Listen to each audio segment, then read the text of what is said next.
নমস্কার বন্ধুরা, সঙ্গে তন্ময় অনুষ্ঠানে আজকে যে বিষয়, এই বিষয়টা সুভাষচন্দ্র বসু নয়, বরং তার দাদা শরৎচন্দ্র বসু। শরৎচন্দ্র বসু সম্পর্কে আলোচনা খুবই কম হয়, আপনারা প্রত্যেকেই জানেন। আপনি একটা কথা বলেছিলেন যে সুভাষচন্দ্রের থেকে শরৎচন্দ্রের ইম্পর্টেন্স আমার কাছে বেশি। কেন? ছোটবেলা থেকেই আপনি যদি মেন্টরের কথা বলেন, আমার আসল মেন্টর কিন্তু শরৎচন্দ্র বসু, আমার মাতামহ।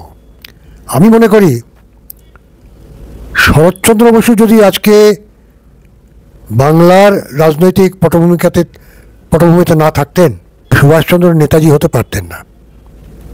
এটা আমার দৃঢ় বিশ্বাস, আমার স্থির বিশ্বাস।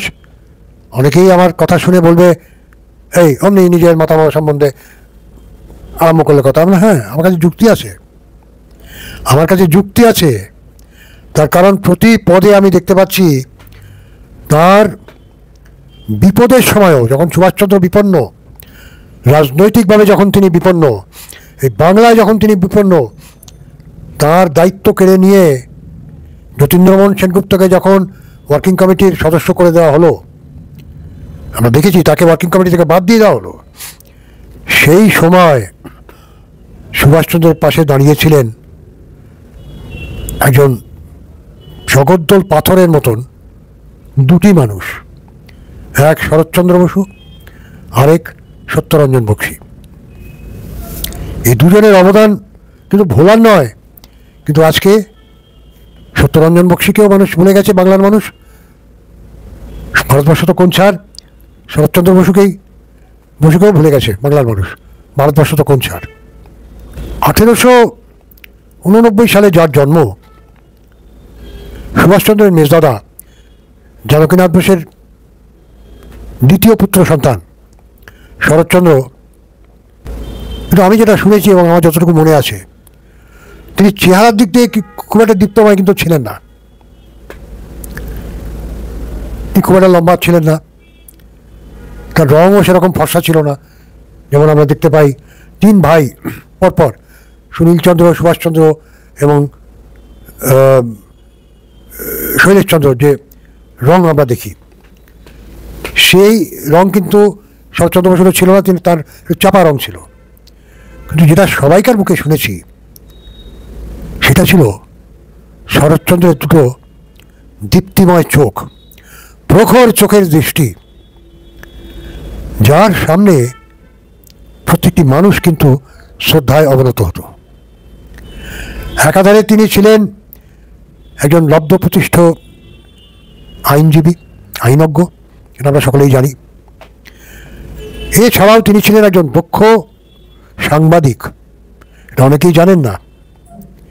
এবং তিনি ছিলেন একজন খুব দক্ষ রাজনীতিবিদ।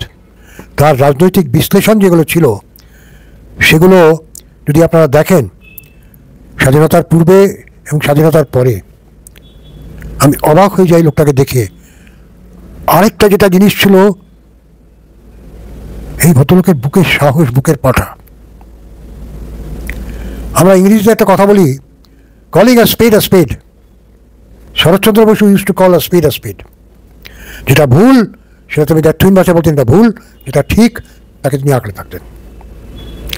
আমি একটা ছোট্ট গল্প বলি। চট্টগ্রাম সশস্ত্র সংগ্রাম, সেটা যখন হলো, আমি কোনোদিন আপনাদের অনুরোধ করব, আমি কোনোদিন বলি না চট্টগ্রাম অস্ত্রাগার লুণ্ঠন। কেন বলি না?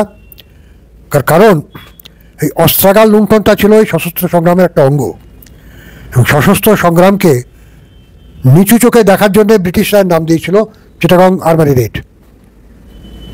আমি সবসময় বলি যে আপনারা হয় এটাকে বলবেন চট্টগ্রাম যুব বিদ্রোহ কিংবা চট্টগ্রাম সশস্ত্র সংগ্রাম।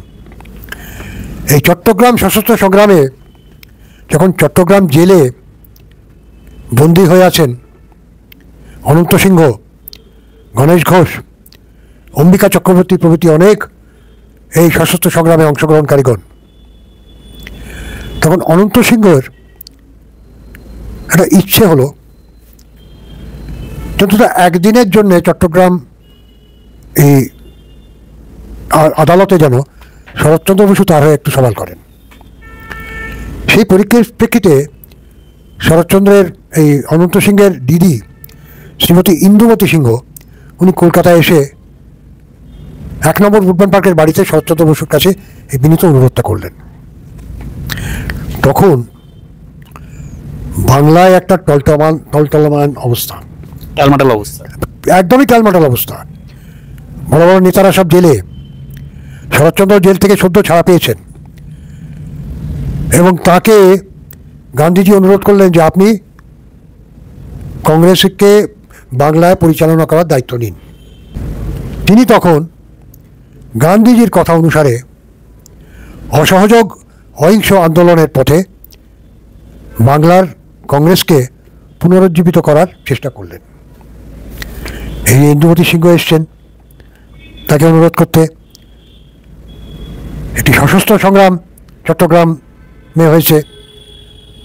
শরৎচন্দ্র বসু উভয় সংকটে পড়লেন, কি করবেন? ইতিমধ্যেই কিন্তু তিনি এবং অন্যান্য অনেক প্রগতিশীল আইনজ্ঞরা তারা হাইকোর্ট বয়কট করেছেন, কারণ বিনা বিচারে আটক বন্দীদের সম্বন্ধে কোনো কথাই নেট সরকার শুনছে না। তারা একটা প্রতিবাদ স্বরূপ তারা হাইকোর্টে যাওয়া বন্ধ করে দিয়েছেন। আবার তিনি হাইকোর্টে যাবেন, চট্টগ্রামই হোক, সেটা একটা হাইকোর্ট আদালত। 2-5 কথা চিন্তা করার পরে শরৎচন্দ্র ইন্দুমতী সিংহকে বললেন ঠিক আছে আমি যাব। তবে একদিকে তিনি যে আন্দোলনটা করছেন অহিংস আন্দোলন গান্ধীজির অনুরোধে, সেটার বিপরীত দিকে আবার একদিকে আদালতকে তিনি বয়কট করছেন, সেটার বিপরীতে তিনি অনন্ত সিংহকে ডিফেন্ড করার জন্যে চট্টগ্রাম আদালতে গিয়ে পৌঁছলেন। প্রথম তিনি গিয়ে আদালতের হালচালটা দেখলেন। ওখানে শ্রীশ গুহ বলে একজন, উনিও প্রগতিশীল একজন আইনজ্ঞ ছিলেন, উনি এই মামলাটা বিপ্লবীদের হয়ে লড়ছেন বলে তিনি ইচ্ছে প্রকাশ করলেন যে আমার ক্লায়েন্টের সঙ্গে আমি জেলে গিয়ে দেখা করবো একটু। ক্লায়েন্ট মানে হচ্ছে অনন্ত সিংহ। নিয়ে যাওয়া হলো শরৎচন্দ্র বসুকে জেলে। অনন্ত সিংহকে আনা হলো, সামনাসামনি বসলেন। ইতিমধ্যেই এই কেসের হালচালটা তিনি বুঝে নিয়েছেন এবং পুলিশ একজন অফিসারকে এমন জেরা করেছেন যে তিনি তো প্রায় অজ্ঞান হওয়ার ভান করছিলেন আর কি।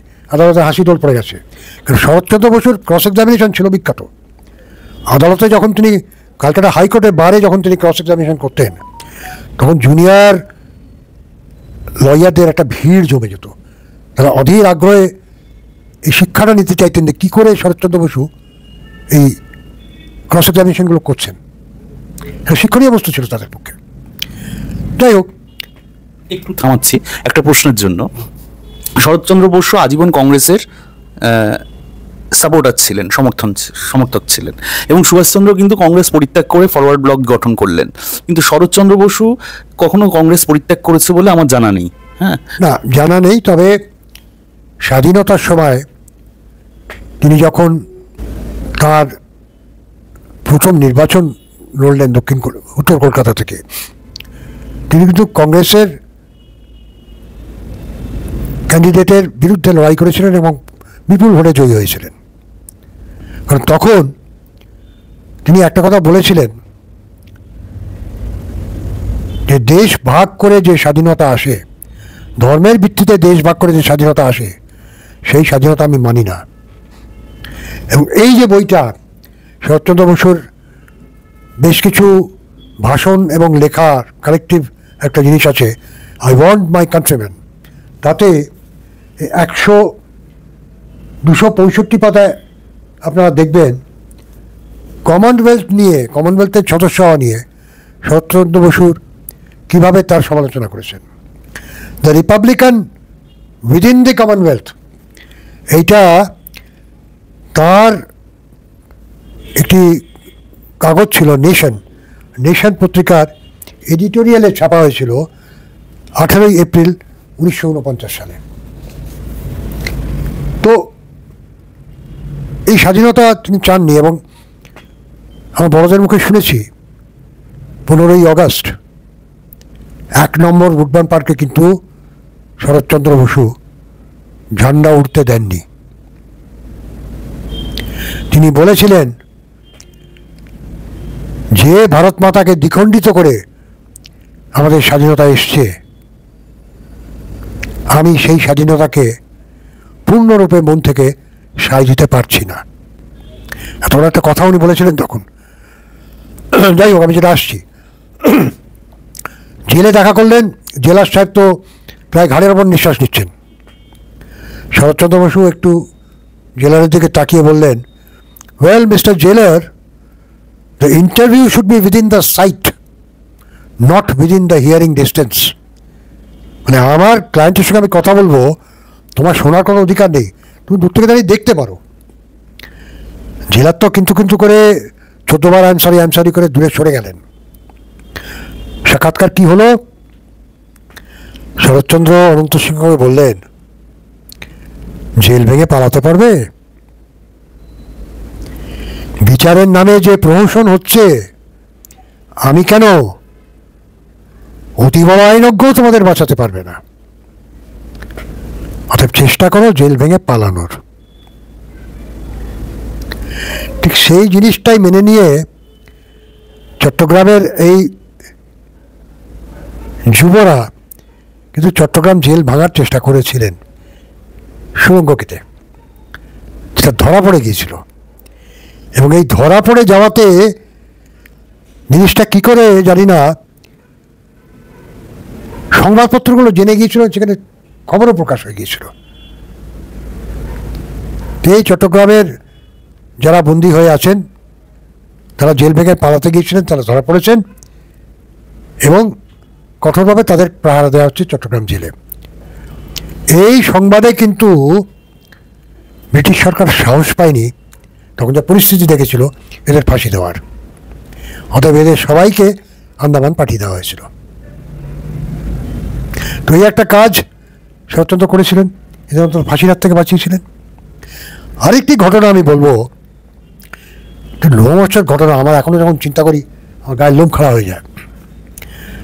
এই যে আদালত, কলকাতা আদালত বয়কট করে এবং অহিংস আন্দোলনের সমর্থনে বাংলায় যে আন্দোলন হচ্ছিল, তার নেতৃত্ব দেওয়ার পরও শরৎচন্দ্র বসু যে একটা হিংসাত্মক আন্দোলন, আমি যদি সেভাবে বলি, মানে যেটা ইংরেজরা বলতো, আমি বলবো সশস্ত্র আন্দোলনকে সমর্থন করার জন্যে চট্টগ্রাম আদালতে পৌঁছে গেলেন।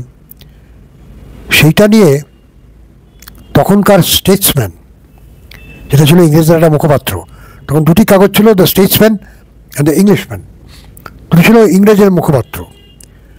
এরা একটা ব্যঙ্গাত্মক রচনা করেছিলেন শরৎচন্দ্র বসুকে নিয়ে।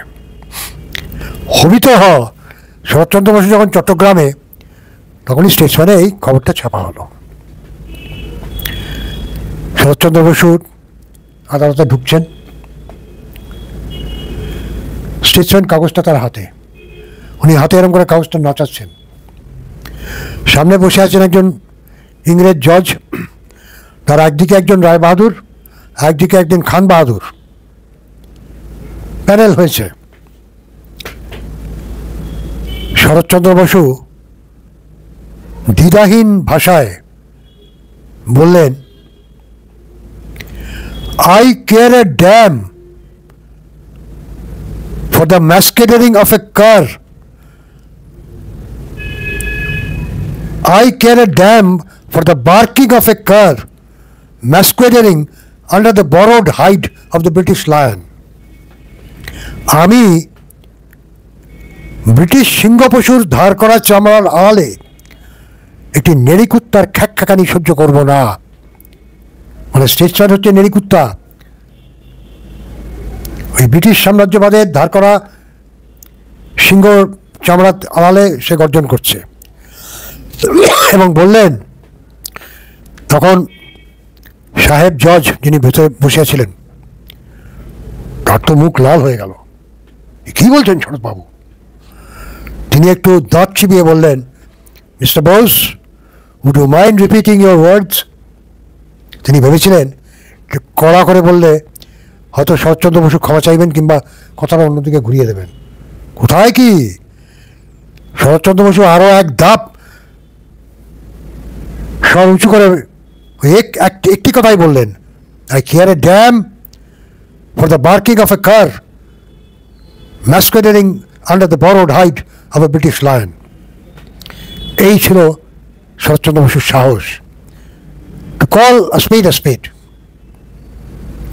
সত্যিটাকে তুলে ধরা। তো এই ধরনের একজন নেতার তো আজকে আমাদের পশ্চিমবঙ্গে প্রয়োজন আছে। অবশ্যই। তার যে অকালে মৃত্যুটা হলো, তখন তার 60 বছর বয়সে হয়নি, এই অকালের মৃত্যুটা হলো তার অমানসিক পরিশ্রমের জন্য। একাধারে তিনি আদালত সামলেছেন, একাধারে তিনি রাজনীতি করছেন, অন্য ধারে তিনি একটি সংবাদপত্র খুলেছেন যার নাম ছিল নেশন, এবং তিনি সবসময় চাইতেন যে ভারতবর্ষে নির্ভীক সংবাদপত্র আসুক, তারা কারুর দ্বারা প্ররোচিত না হয়ে, প্রভাবিত না হয়ে নির্ভীক সংবাদ প্রেরণ করুক। সেরকম সংবাদপত্র কি আছে আমাদের দেশে এখন? প্রশ্ন জাগে। শ্রোতারা বলতে পারবেন, দর্শকরা বলতে পারবেন। তো এই ছিলেন শরৎচন্দ্র, এই অমানসিক পরিশ্রম। তাছাড়া ইংরেজদের দৌলতে জেল খেটে কিন্তু একটি রোগ শরীরের মধ্যে পোষণ করেছিলেন, সেটা হচ্ছে ডায়াবেটিস। এমনিও তিনি খেতে ভালোবাসতেন, বসুবাড়ির প্রত্যেকেই একটু খাদ্যরসিক, সুভাষও ভোজন রসিক ছিলেন। বসুবাড়ির প্রত্যেকটি ভাই বোনই তারা ভোজন রসিক, এবং আমাদের বাবা মারাও সব ভোজন রসিক ছিলেন, আমরাও খুব একটা কম যাই না সে ব্যাপারে। তো যাই হোক, সেটা রক্তের মধ্যে আছে, কি করা যাবে বলুন।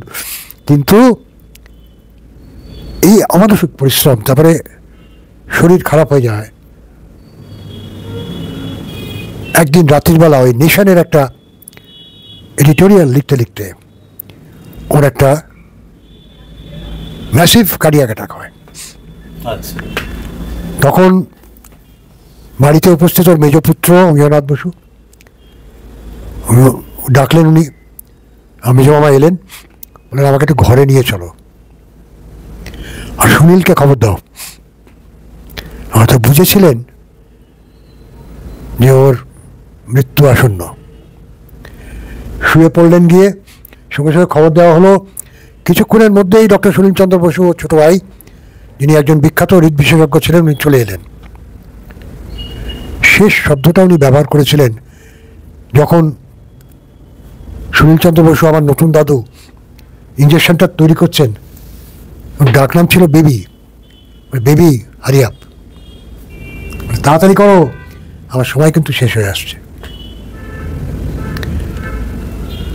সময় সত্যিই শেষ হয়ে গেল। 20 এপ্রিল 1950 সালে ইহলোক থেকে বিদায় নিলেন শরৎচন্দ্র বসু।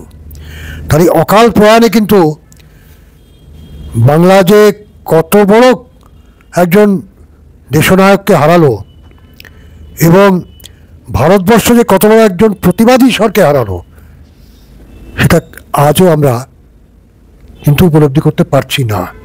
অর্থাৎ তিনি ব্রাত্য, বাংলায় ব্রাত্য, ভারতবর্ষে তো ব্রাত্য বটেই। অতি কষ্টে তার একটি মূর্তি ওই হাইকোর্টের কাছে স্থাপিত হয়েছে। কয়েকজন আমরা শরৎচন্দ্র বসুর যে আত্মত্যাগ, তার যে আত্মসম্মান, দেশের স্বাধীনতার জন্য যে তার লড়াই, এবং দেশ ভাগের বিরুদ্ধে যে তার লড়াই, সেটা আজীবন করে গেছেন। কারণ যে দিন উনি মারা গেলেন, যে রাত্রে, সেই রাত্রে আমি একটা এডিটোরিয়াল কথা বললাম, সেই এডিটোরিয়ালটা উনি লিখেছিলেন, যেটা শেষ করেছিলেন পরের দিন কাগজে নেশনে, তার মৃত্যু সংবাদের সঙ্গে ওই এডিটোরিয়ালটা বলে বেরিয়েছিল, my appeal to my brothers of India and Pakistan. তিনি বলেছিলেন পার্টিশন তো হয়ে গেল, সেটা আমরা আটকাতে পারলাম না, কিন্তু আমাদের ভবিষ্যতে দেখতে হবে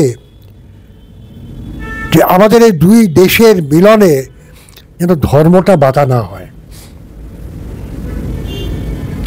তিনি যে তদানীন্তন ইংরেজ সরকারকে তার ফর্মুলাটা বলেছিলেন, ইউনাইটেড সভারেন বেঙ্গল, তাতেও তিনি বলেছিলেন, যুক্তি দিয়েছিলেন যে